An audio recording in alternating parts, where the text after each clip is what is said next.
Hello दोस्तों, good morning. My name is Pushpendra Tiwari and आज का जो है हमारा डेली करंट अफेयर्स का क्लासेस डेली सुबह 7 बजे चलेंगी। आप लोग 7 बजे तक ज्वाइन हो जाएगा ये, क्योंकि जब आप 7 बजे ज्वाइन हो जाएंगे तो फिर बेहतर तरीके से चल पाएगा। ठीक है, और अच्छा लगेगा जब आप देखेंगे। ठीक है, तो चलिए शुरू करते हैं हम लोग। ध्यान से देखिएगा डेली करंट अफेयर्स का। और इसको करने से पहले आप अपने दोस्तों के पास शेयर कर दीजिए, क्योंकि पिछले 3 दिन का करंट अफेयर्स एक साथ है। और इसका रीज़न इसलिए है कि बीच में 3 दिन के लिए हम वीडियो अपलोड नहीं कर पाए, वीडियो नहीं बना पाए, तो जिसकी वजह से है। ठीक है, तो चलिए शुरू करते हैं। टीओ की परीक्षाओं की दृष्टि, यानी सभी परीक्षाओं की दृष्टि से जो है 15 जनवरी 2022 के मुख्य समाचार को पहले हम समझते हैं। सॉरी, मुख्य समाचार को पहले समझते हैं, उसके बाद जो है हम लोग जो मतलब जिस दिन का करंट अफेयर्स पढ़ेंगे उसी का लास्ट में हम लोग क्या पढ़ लेंगे, उसका मेन पॉइंट्स, उसका मेन क्वेश्चन बन कैसे सकते हैं। ठीक है, तो चलिए शुरू करते हैं। राष्ट्रीय करंट अफेयर्स की बात करें, 14 जनवरी को मनाया गया सशस्त्र बल पूर्व सैनिक दिवस था। 14 जनवरी का रक्षा मंत्रालय ने पूर्व सैनिकों और उनके परिवारों के कल्याण के लिए सशस्त्र सेना झंडा दिवस कोष में 320 करोड़ रुपए आवंटित किए। ये जान लीजिए कि ये जो नंबर्स है ना, ये पॉइंट्स जो हैं, बहुत ही इंपॉर्टेंट पॉइंट्स हैं। ये जो पॉइंट्स हैं, ये ये हो गए और ये हो गए। ये सब बहुत इंपॉर्टेंट है। रक्षा मंत्रालय, यहाँ आते थर्ड पॉइंट। रक्षा मंत्रालय ने पेंशन मुद्दों के त्वरित निवारण के लिए तैयार किया गया रक्षा पेंशन शिकायत निवारण पोर्टल लॉन्च किया है। सॉरी। ठीक है, और दूसरी तीसरी पॉइंट मतलब फोर्थ पॉइंट क्या है हमारा, पश्चिम बंगाल की बात करें तो मकर संक्रांति पर लाखों तीर्थयात्रियों ने गंगा सागर में डुबकी लगाई। ये तो खैर समाचार है, और ये बहुत ज्यादा इंपॉर्टेंट नहीं है कि एग्जाम के पॉइंट ऑफ व्यू से, लेकिन जो एग्जाम के पॉइंट ऑफ व्यू से इंपॉर्टेंट है वो चीज आप जरूर ध्यान से समझिएगा। ठीक है। दक्षिण अफ्रीका की बात करें, दक्षिण अफ्रीका 223 आउट ऑफ 198 ने केप टाउन के न्यूजीलैंड में भारत 210 और 212 यानी आउट ऑफ 3 को 7 विकेट से हराकर तीसरा टेस्ट सीरीज 2-1 से जीत लिया। यानी कि भारत ने 2 जीता और न्यूजीलैंड ने एक में मतलब दक्षिण अफ्रीका ने एक मैच जीता। तो इस हिसाब से देखा जाए तो दक्षिण अफ्रीका और न्यूजीलैंड मतलब में मतलब दक्षिण अफ्रीका और भारत के बीच में न्यूजीलैंड में एक मैच था और भारत जीत गया। यानी भारत ने सीरीज अपने नाम करी। कैसे? 2 जीता भारत और एक जीता दक्षिण अफ्रीका। चलो, जो 2 जीता उसके हाथ में क्रिकेट मतलब मैच। आर्थिक करंट अफेयर्स की बात करें भैया तो 2021 में भारत और चीन के बीच 125.66 अरब डॉलर का द्विपक्षीय व्यापार हुआ है। भारत ने श्रीलंका को 900 मिलियन डॉलर की सहायता प्रदान की। इसमें 400 मिलियन डॉलर का मुद्रा स्वैप और 500 मिलियन डॉलर का स्थगित भुगतान शामिल है। इस हिसाब देखिए भैया, ये जो क्वेश्चन है ना, अगर आप एक बार देखिएगा और कोई दिक्कत हो तो बताइए, उसका स्क्रीनशॉट ले लीजिएगा, आप इसका पीडीएफ बनाइए जैसे मतलब हो। आप इसको पढ़िए, क्योंकि ये बहुत इंपॉर्टेंट क्वेश्चन है और हर एक एग्जाम के पॉइंट ऑफ व्यू से आपको भी लग रहा होगा। देखो, हमें पता है कि बहुत सारे लोग बहुत अच्छे बहुत ज्यादा पढ़े लिखे होंगे, तो उनको भी लग रहा होगा कि इंपॉर्टेंट है एग्जाम के पॉइंट ऑफ व्यू से। ठीक है, तो मुद्रा स्वैप और मतलब स्वैप मुद्रा 500 और मतलब 400 मिलियन डॉलर और 500 मिलियन डॉलर का स्थगित भुगतान किया गया। भारत का BrahMos supersonic cruise missile system 374.96 million में खरीदने वाला पहला देश बना फिलीपींस। ठीक है, पहला देश बना फिलीपींस। आरबीआई ने बैंकों के निवेश पोर्टफोलियो के वर्गीकरण और मूल्यांकन के लिए नए मानदंडों का प्रस्ताव रखा है, जिसमें और एसबीआई ने फार्मोसा वन के लिए के जरिए जो है जुटाई 30 करोड़ डॉलर। अब देखो, ये 30 करोड़, ये कितने आए, कितने जुटाए 30 करोड़ डॉलर किसके थ्रू? फार्मोसा बॉन्ड के जरिए। तो ये चीज यहाँ ध्यान रखिएगा। डब्ल्यूपीआई थोक मूल्य सूचकांक आधारित मुद्रास्फीति दिसंबर 2021 में गिरकर 13.56% पर आ गई। ठीक है, अंतर्राष्ट्रीय करंट अफेयर्स की बात करें तो पीएम इमरान खान ने लॉन्च की पाकिस्तान की पहली राष्ट्रीय सुरक्षा नीति। सेकंड पॉइंट में बात करें, चीन का वैश्विक व्यापार अधिशेष 2021 में रिकॉर्ड 676.4 अरब डॉलर तक पर पहुंचा। सड़क परिवहन और राजमार्ग मंत्रालय किस महीने में सड़क सुरक्षा सप्ताह यानी रोड सेफ्टी वीक मानता है? तो जनवरी को। अब ये क्वेश्चन याद रखिएगा, देखो ये क्वेश्चन है, इंपॉर्टेंट क्वेश्चन है जो। ठीक है, जनवरी को मानता है सड़क से रोड सेफ्टी वीक या फिर सुरक्षा सप्ताह। केंद्रीय परिवहन और राजमार्ग मंत्रालय 11 से 17 जनवरी तक सड़क सुरक्षा सप्ताह मना जा रहा है। इस सप्ताह के दौरान आम जनता के बीच जागरूकता पैदा करने के लिए पूरे देश में विभिन्न गतिविधियों का आयोजन किया जा रहा है। मंत्रालय विभिन्न स्थानों पर नुक्कड़ नाटक और संवेदीकरण अभियान सहित कई गतिविधियों का संचालन करेगा। सेकंड क्वेश्चन क्या है? भारत ने किस देश के साथ राजनयिकों के प्रशिक्षण में सहयोग बढ़ाने के लिए एक समझौता पर ज्ञापन पर हस्ताक्षर किया है? तो पनामा। भारत और पनामा ने राजनयिकों के प्रशिक्षण में सहयोग बढ़ाने के लिए समझौता ज्ञापन यानी एमओयू पर हस्ताक्षर किए हैं। विदेशी मंत्री डॉक्टर सुब्रमण्यम जयशंकर ने विदेश मंत्री डॉक्टर सुब्रमण्यम जयशंकर ने अब देखो विदेश मंत्री कौन है? डॉक्टर सुब्रमण्यम जयशंकर ने पनामा और विदेश मंत्री जैनान तावने जैनान तावने मेकोमा के साथ जो है इंदौर में द्विपक्षीय बैठक की। अब ये देखना, विदेश मंत्री, ये इंपॉर्टेंट है, ठीक। और उसके बाद ये एक और पनामा के विदेश मंत्री कौन है? ये देखो, जनैना तेवाने मेकोमो, जनैना तेवाने मैकोमो।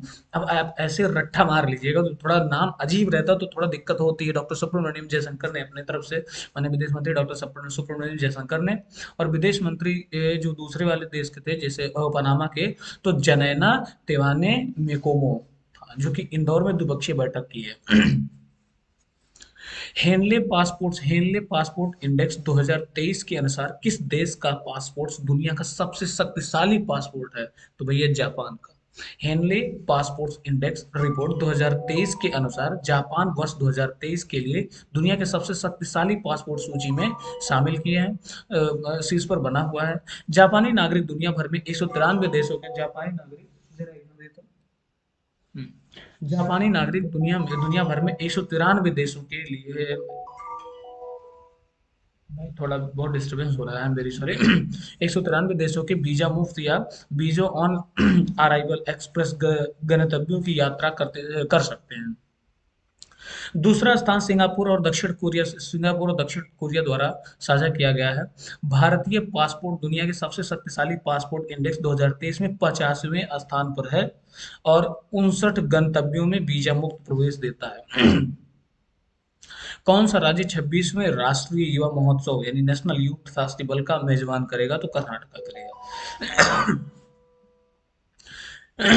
26वां राष्ट्रीय युवा महोत्सव 2012 से 16 जनवरी तक कर्नाटक के हुबली यानी धारावाड़ के जुड़वा शहरों में आयोजित किया जा रहा है।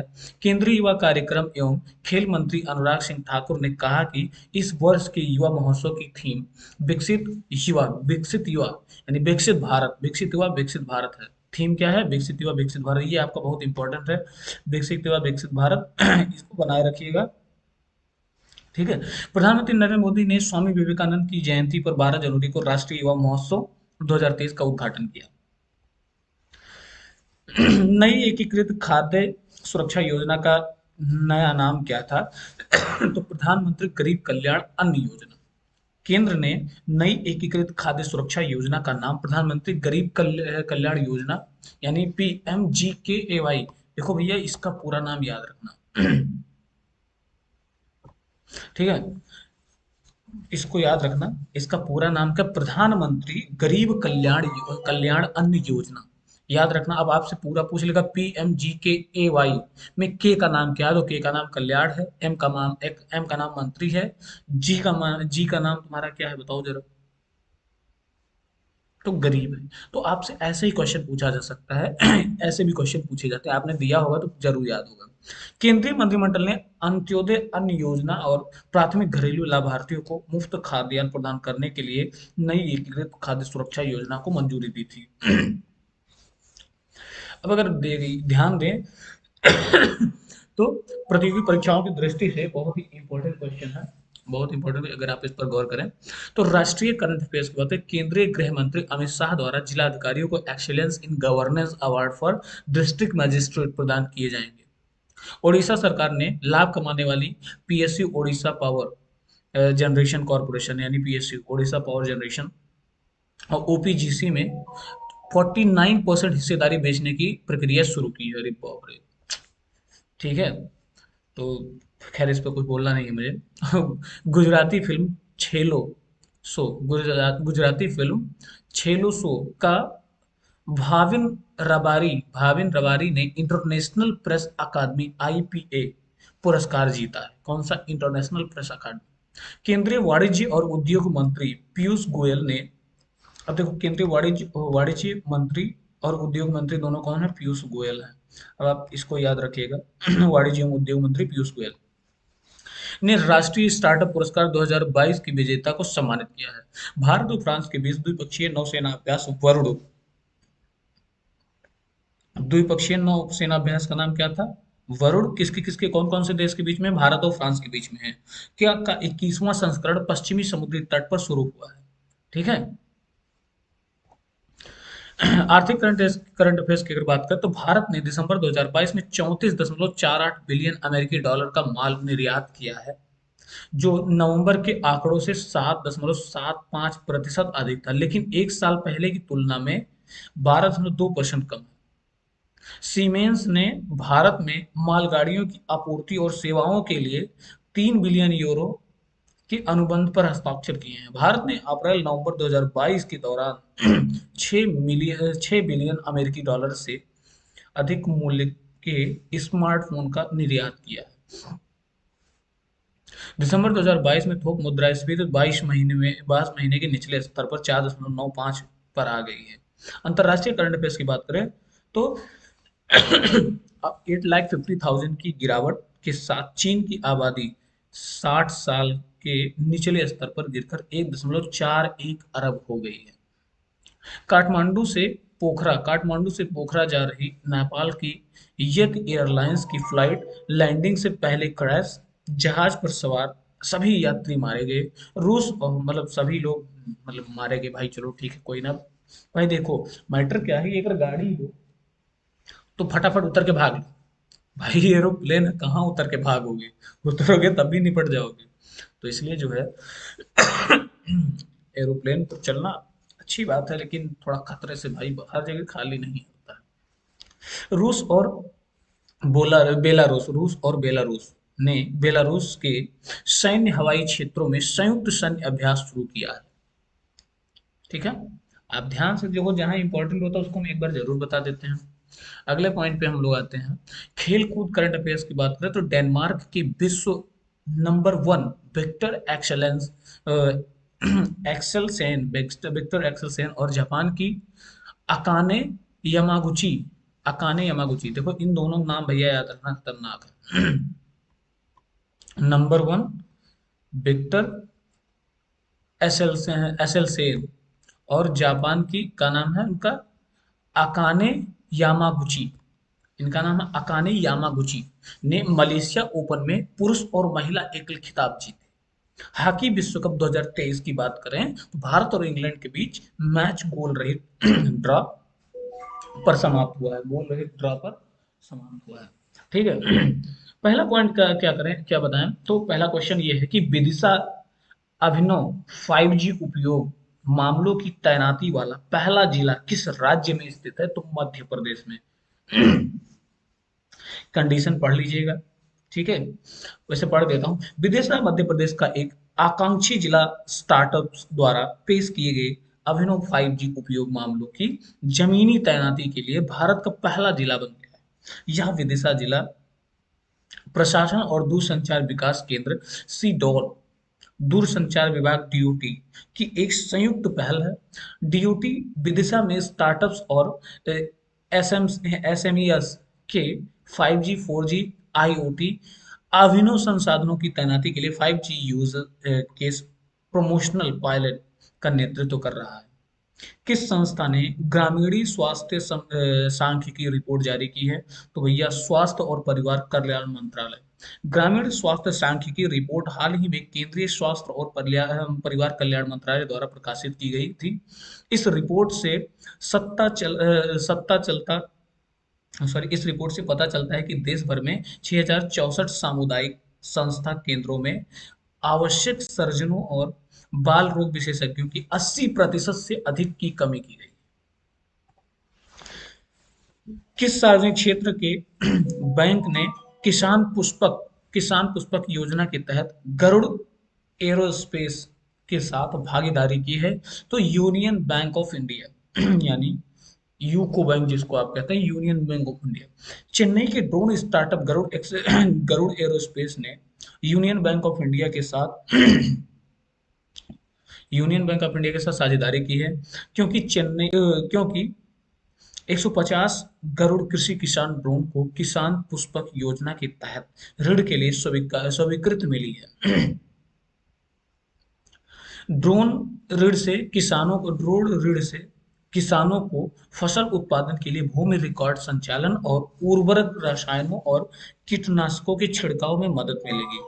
Agree infrastructure fund scheme 150 drone अनुप्रयोग का वित्त पोषण करती है, जो किसान समुदाय को लाभान्वित करेगी और 150 कुशल पायलट बनाएगी, जो उद्यमी बनाने के लिए संलग्न होंगे। किस राज्य केंद्र शासित प्रदेश ने केंद्र को पलायन अल्पसंख्यक यानी माइग्रेटेड माइनॉरिटी का दर्जा देने का सुझाव दिया? तो दिल्ली को। दिल्ली सरकार ने सुझाव दिया है कि केंद्र हिंदुओं को पलायन अल्पसंख्यक का दर्जा दे सकता है जो जम्मू कश्मीर या लद्दाख जैसे संस्थानों से राष्ट्रीय राजधानी चले गए थे।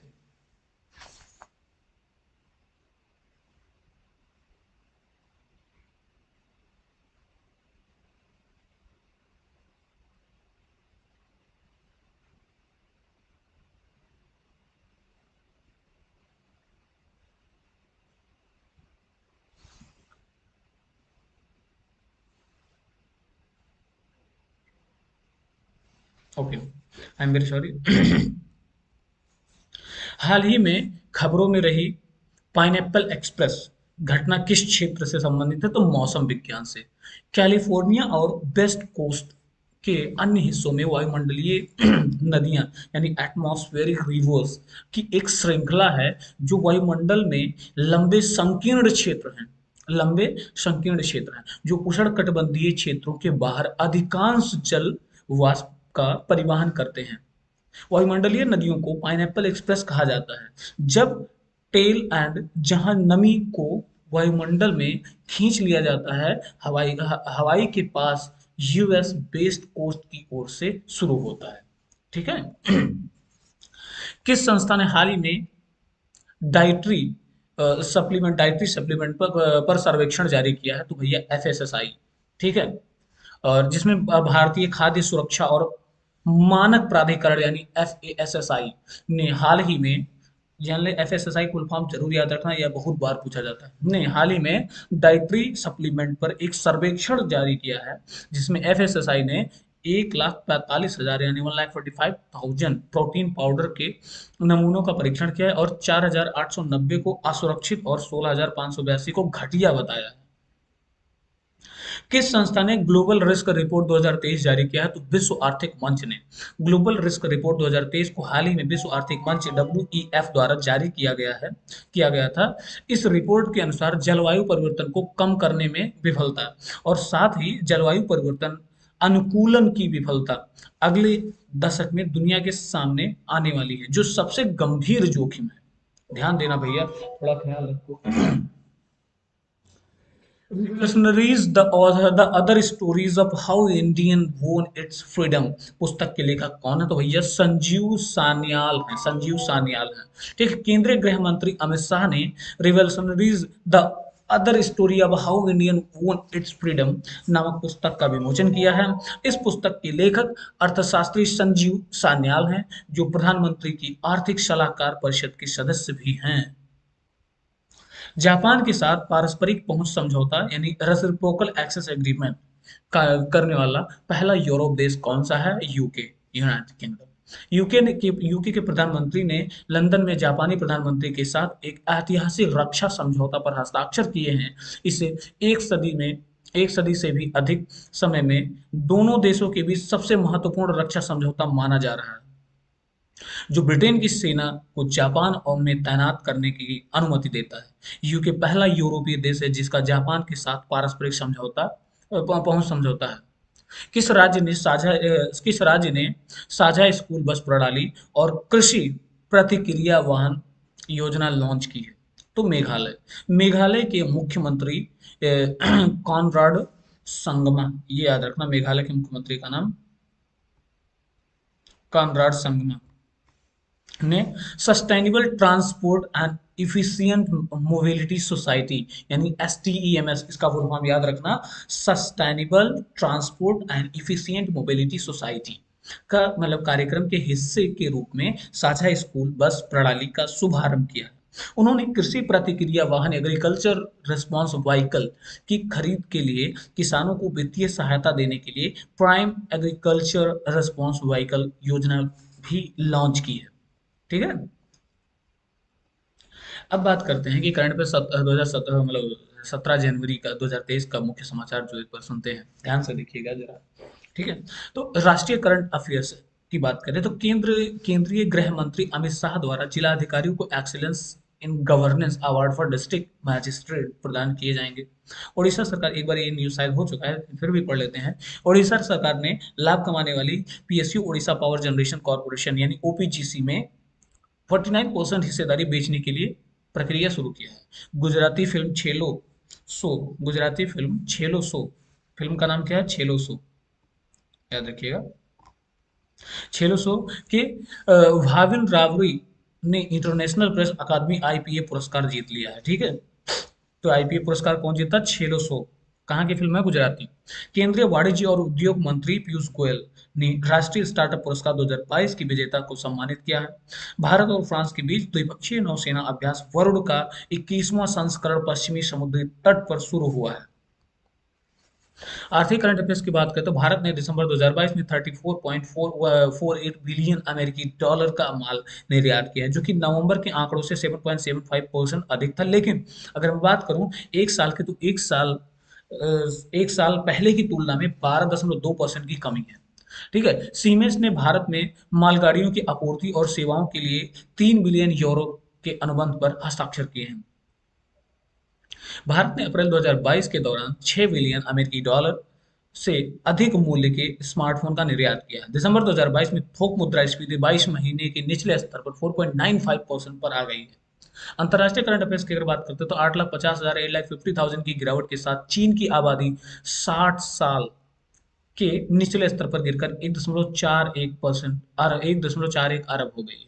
काठमांडू से पोखरा जा रही नेपाल की यति एयरलाइंस की फ्लाइट लाइन पहले से क्रैश हो जाती है। जहाज पर सवार सभी यात्री मारे गए, सब डिलीट हो गए। रूस और बेलारूस ने बेलारूस के सैन्य हवाई क्षेत्रों में संयुक्त सैन्य अभ्यास शुरू किया है।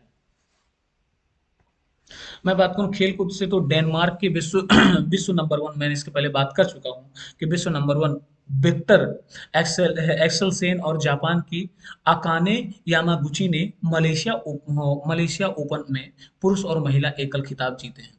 हॉकी विश्व कप 2023 की अगर बात करते हैं तो भारत और इंग्लैंड के बीच मैच गोल रहित यानी कि ड्रॉ पर समाप्त हो गया, ड्रॉ हो गया। नेक्स्ट क्वेश्चन नंबर 1 की अगर मैं बात करूं तो विदिशा अभिनव 5G उपयोग मामलों में तैनाती वाला पहला जिला किस राज्य में स्थित है? मध्य प्रदेश में स्थित है। इसके बारे में पहले बात कर चुके हैं। किस संस्था ने अपनी, मतलब आप आंसर दीजिएगा, क्वेश्चन मत देखिएगा, लेकिन अब क्वेश्चन तो लिखा गया है, लेकिन अगली बार से क्वेश्चन भी नहीं, आंसर नहीं दूंगा। किस संस्था ने ग्रामीण स्वास्थ्य सांख्यिकी रिपोर्ट जारी किया है? तो स्वास्थ्य और परिवार कल्याण मंत्रालय। किस सार्वजनिक क्षेत्र ने बैंकों के किसान पुष्पक योजना के तहत गरुड़ एरो एक्सप्रेस के साथ भागीदारी की है? तो यूनियन बैंक ऑफ इंडिया। किस राज्य या केंद्र शासित प्रदेश ने केंद्र को पलायन अल्पसंख्यक माइग्रेट यानी माइग्रेटेड माइनॉरिटी का दर्जा दिया जा सकता है? तो वह दिल्ली। हाल ही में खबरों में रही पाइनएप्पल एक्सप्रेस घटना किस क्षेत्र से संबंधित है? मौसम विज्ञान से संबंधित है। और भैया बहुत बहुत धन्यवाद इस वीडियो को देखने के लिए। और चैनल को पसंद है तो लाइक और सब्सक्राइब जरूर करिएगा। मिलते हैं कल फिर 7 बजे। जय हिंद, जय भारत। चैनल को सब्सक्राइब करें, अपने दोस्तों को शेयर वगैरह कर दीजिए जो भी समझ में आए। ठीक है। थोड़ा सा हिंदी में आ रही है, लेकिन कोई दिक्कत नहीं है, आपको समझ आया होगा। आई होप आप एक बार पढ़िएगा इसको, एक बार और वीडियो पढ़िएगा। जय हिंद जय भारत। सब्सक्राइब जरूर करिएगा, लाइक जरूर करिएगा, भेज दीजिए अपने दोस्तों के पास।